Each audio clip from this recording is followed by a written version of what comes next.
नमस्कार दोस्तों, सोनाली वॉइस में आप सभी का स्वागत है। तो आज की कहानी का शीर्षक है परवरिश। एक अखबार वाला प्रातःकाल लगभग 5 बजे जिस समय अखबार देने आता था, उस समय नरेश बाबू उसको अपने मकान की गैलरी में टहलते हुए मिल जाते थे।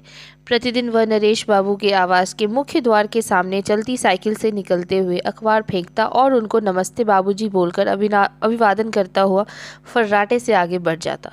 क्रमशः समय बीतने के साथ नरेश बाबू के सोकर उठने का समय बदलकर सुबह 8 बजे हो गया।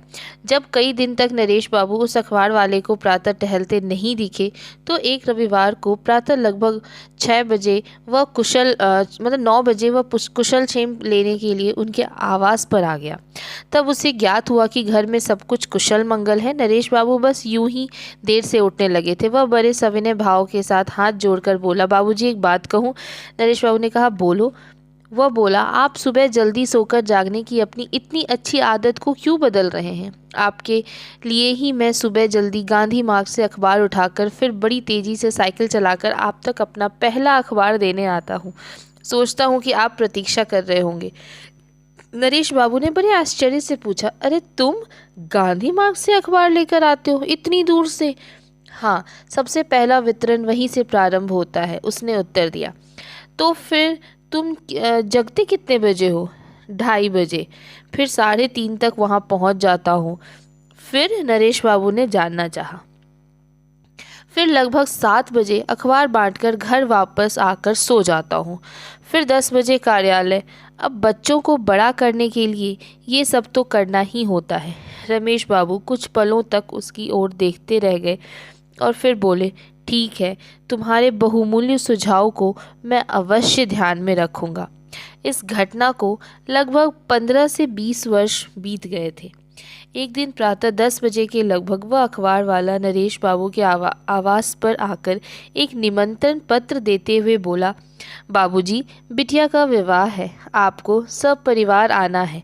निमंत्रण पत्र के आवरण में अभिलेखित सामग्री को रमेश बाबू ने सरसरी निगाह से जो पढ़ा तो संकेत मिला कि किसी डॉक्टर लड़के से परिणय का निमंत्रण था। तो जाने कैसे उनके मुंह से निकल गया, तुम्हारी लड़की? उसने भी जाने इस प्रश्न का अर्थ क्या निकाला, बड़े आश्चर्य से पूछा, कैसी बात कर रहे हैं बाबूजी, मेरी ही बेटी? नरेश बाबू अपने को संभालते हुए और कुछ अपनी झेप को मिटाते हुए बोले, नहीं, मेरा तात्पर्य था कि अपनी लड़की को तुम डॉक्टर बना सके। खुशी से पूछ रहा हूँ। हाँ बाबूजी, मेरी लड़की ने MBBS किया है और उसका होने वाला पति भी MD है। और बाबूजी, मेरा लड़का इंजीनियरिंग के अंतिम वर्ष का छात्र है। नरेश बाबू बड़े खरे सोच रहे थे कि उसे अंदर आकर बैठने को कहूँ या ना, कि वह स्वयं बोला, अच्छा बाबूजी, अब चलता हूँ, अभी और कई कार्ड बांटने हैं, आप लोग अवश्य आइएगा। नरेश बाबू ने फिर सोचा, आज अचानक अंदर बैठने को कहने का आग्रह मात्र एक छलावा ही होगा। अतः औपचारिक नमस्ते कहकर उन्होंने उसे विदाई दे दी। घटना के 2 वर्ष के बाद जब वह पुनः नरेश बाबू के आवास पर आया, तो ज्ञात हुआ कि उसका बेटा जर्मनी के किसी नामी गिरामी कंपनी में कहीं कार्यरत था।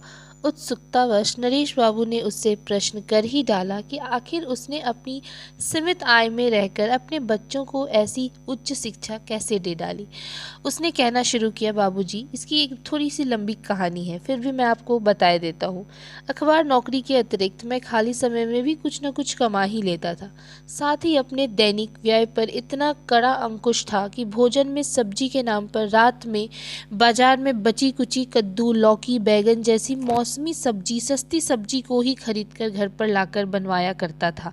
एक दिन मेरा लड़का पड़ोसी के घर गया और वहाँ की थाली की सामग्री देखकर रोने लगा और उसने अपनी माँ से बोला, ये क्या रोज बस कद्दू, बैगन, लौकी, तोरई, टिंडे ऐसी नीरस सब्जी, रूखा सूखा खाना। उब गया हूँ इसे खाते खाते। अपने मित्रों के घर जाता हूँ तो वहाँ पर उनकी थाली में मटर पनीर, कोफ्ते, आलू दम ऐसी सब्जियाँ होती हैं और यहाँ तो बस यही रूखा सूखा खाने को मिलता है।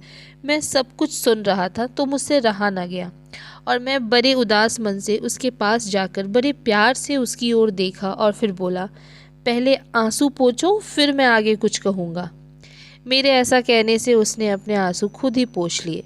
फिर मैं बोला, बेटा सिर्फ अपनी थाली देख, दूसरों की देखेगा तो तेरी थाली में जो कुछ भी है शायद वो भी चला जाए, और सिर्फ अपनी ही थाली देखेगा तो क्या पता तेरी थाली किस स्तर तक अच्छी होती चली जाएगी।